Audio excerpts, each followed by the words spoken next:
এর কোরবানির সময় যখন গরু জবাই করো, একটা গরুর সামনে ছুরি দেখাইও না, নিষেধ, গরু কষ্ট পাবে। এক গরুর সামনে আর একটা গরুরে জবাই করবা না, গরু কষ্ট পাবে। গরুটারে রশি দিয়া বাইদা জমিনের মধ্যে শোয়াইয়া 1 সেকেন্ড দেরি করবা না। কিন্তু আমাদের সমাজের মানুষেরা কোরবানির সময় গরুটারে হাতে পায়ে বান্ধিয়া মাটির মধ্যে শোয়াইয়া এরপরে বিশাল চিঠি ভরে অমুকের মাইয়া, অমুকের ভোলা, এইরকম 7 নাম 13 বাড়ির নাম নিয়া গোষ্ঠী শুদ্ধা নাম পড়ে। অমুক একজনের নাম আব্দুর রহমান, নাম পড়ল, বাবার নাম, মায়ের নাম, ওয়ার্ড, এরপরে থানা, এরপরে জেলা। কিও এত নাম কেন? আমার এই নামে তো অমুক জেলায় আরো থাকতে পারে, যদি এই জেলার নাম না কও তাহলে আমার দোয়া তো আর এক জেলায় চলে যাইব। এই জন্য আমার গোষ্ঠী শুদ্ধ সব নাম ক। 7 জনের নাম কইতে কইতে গরুটা আদা মরা হয়ে গেছে। ও আল্লাহর বান্দারা, এগুলো শুধু মূর্খতা আর কিছুই না।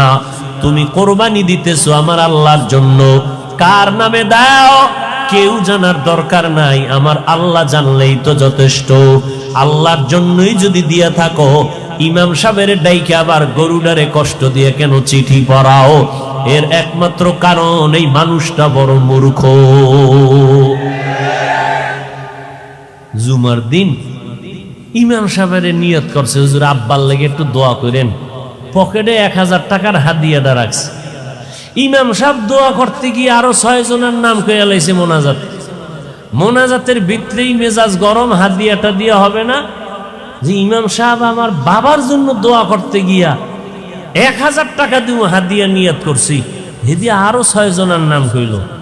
এবার পকেটে খুঁজা টুইজা 200 টাকা দিছে, যে দোয়া ভাগ হয়ে গেছে। আগে হুজুরে আমার আব্বার নামটা একক কইলে পুরো দোয়াটা আমি একা পাইতাম, এবার 6 বাবার নাম কইছে তো দোয়া কি হয়ে গেছে, ভাগ হয়ে গেছে, হাদিয়াও কমে গেছে।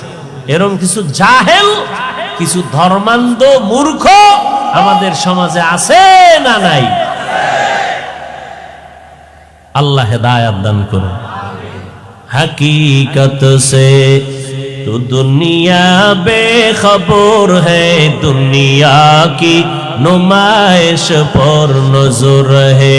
नमी गुयाम के आज दुनिया जुदा बाश, बहर कारे के बाशी बा खुदाबास। আর মসজিদের ভিতরে তো এখন নামাজের জায়গা রেজিস্ট্রি করা থাকে, ঠিক না? এইটা সভাপতি, এইটা এমপি, এইটা সেক্রেটারি,